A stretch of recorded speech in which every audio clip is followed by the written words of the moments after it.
We have talked about how Trump's budget bill includes cuts to programs like Medicaid and food assistance. But Vice President J.D. Vance has already told us what else the bill does do. It sends a lot more of your tax dollars to ICE. Vance posted that the CBO score and Medicaid are, quote, immaterial compared to the ICE money and immigration enforcement provisions. This means ICE gets $45 billion to expand its detention facilities, a lot of those private prisons, and $30 billion for arrest and deportations. The bill also adds tens of billions of dollars for Border Patrol. So just get your head around this. ICE now has more funding than the FBI, DEA, ATF, Marshals, and the Bureau of Prisons combined. And based on analysis, that makes it the largest federal law enforcement agency in the history of the United States of America. Aaron Reichlin-Melnick, senior fellow at the American Immigration Council, worked on that analysis, and he joins us now. Aaron, we need you to slow this down and explain it to us, because a lot of people agree we need more comprehensive immigration reform. Does this bill do anything to achieve that? Because this is a lot of money getting spent. No, this bill does nothing for comprehensive immigration reform. It is focused on one thing and one thing only, which is immigration enforcement. It has virtually no funding for any other part of the system. So we are looking at the largest infusion of money to a federal law enforcement priority, maybe in history.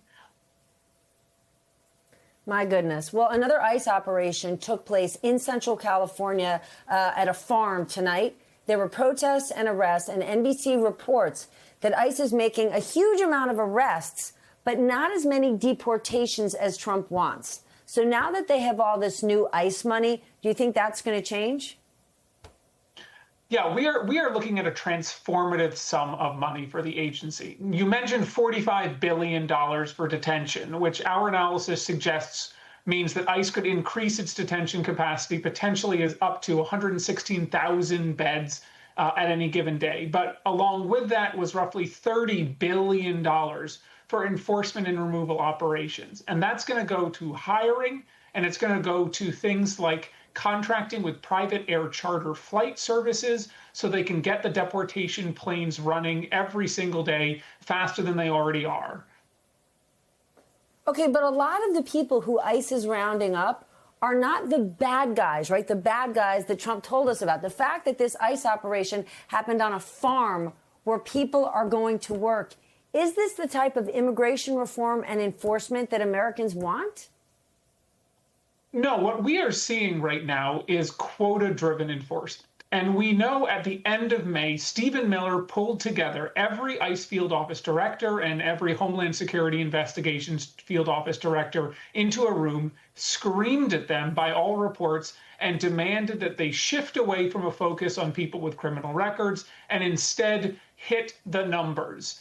And that's really what we have been seeing since the end of May, a massive increase in the number of arrests of people who have no criminal record whatsoever.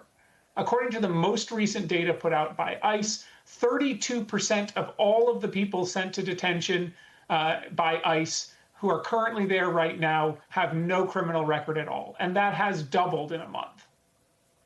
Beyond the deportations, what else concerns you about ICE becoming the largest federal enforcement agency? Yeah, ICE is going to be the highest funded federal law enforcement agency and potentially ever, I believe, in the history of the nation, though I haven't checked on inflation adjusted and historical numbers. But what we do know is that we're going to see ICE having a much more prominent public presence in our communities than we have ever really seen a modern federal law enforcement agency.